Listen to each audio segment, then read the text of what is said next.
Hello बच्चों, यहाँ पे कॉम्प्लेक्स दे रखा है कोबाल्ट ईएन होल थ्राइस Cl3। आपको इसका CFSE crystal field stabilization energy calculate करनी है। अब पहले तो ये पता होना चाहिए कि कॉम्प्लेक्स कैसा है। ऑक्टाहेड्रल कॉम्प्लेक्स है क्योंकि इथाइलिन डायमाइन बाइडेंडेंट लिगेंड है, क्लासिफिकेशन ऑफ लिगेंड्स में पढ़ा था, और न्यूट्रल लिगेंड है। तो नंबर ऑफ लिगेंड्स कितने हैं? 3, और डेंसिटी कितनी है? क्योंकि बाइडेंडेंट 2, तो कोऑर्डिनेशन नंबर कितना आया? 6। पहली बात तो ये क्लियर होनी चाहिए। फिर इसकी ऑक्सीडेशन स्टेट पता करो। तो oxidation state ethylene diamine neutral ligand plus 3 chlorine है, क्लोराइड एक नेगेटिव लिगेंड होता है, टोटल चार्ज टोटल 0। तो X इज इक्वल्स टू +3। तो कोबाल्ट की ऑक्सीडेशन स्टेट +3 है। 3d7 होता है कोबाल्ट 3+, तो 3d6 3 उड़ा दो तो 3d6। Is it clear? अब मेरी बात बहुत ध्यान से सुनना, ये एक ऑक्टाहेड्रल ज्योमेट्री है। यहां पे लिगेंड्स कैसे अप्रोच करते हैं?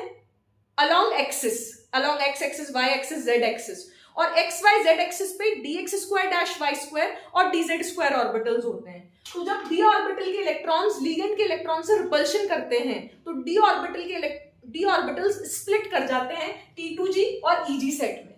Is it clear? तो ये जो T2g सेट है वो नॉन एक्सियल d ऑर्बिटल्स का है, उनकी एनर्जी कम होगी क्योंकि वहां पे लिगेंड के इलेक्ट्रॉन्स अप्रोच नहीं कर रहे। तो dxy dyz dzx यहां होंगे और dx2-y2 dz2 की एनर्जी बढ़ जाएगी with respect to average energy. Barycentre is average energy of d orbitals. ठीक है, तो कितने से घटेगा? -2/5 डेल्टा नॉट से इन 3 d ऑर्बिटल्स की एनर्जी, और इसकी एनर्जी किससे बढ़ेगी? Eg ऑर्बिटल्स की एनर्जी +3/5 डेल्टा नॉट।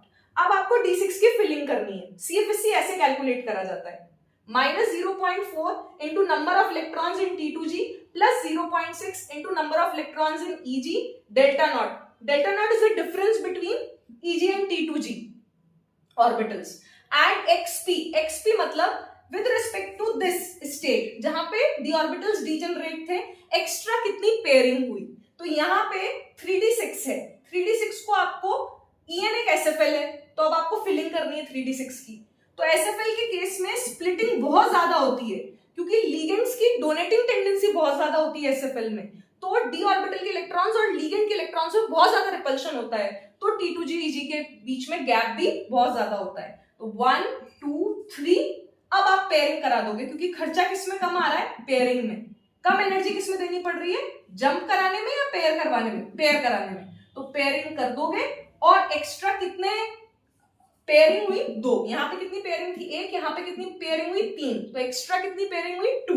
तो CFSE जब हम कैलकुलेट करेंगे तो -0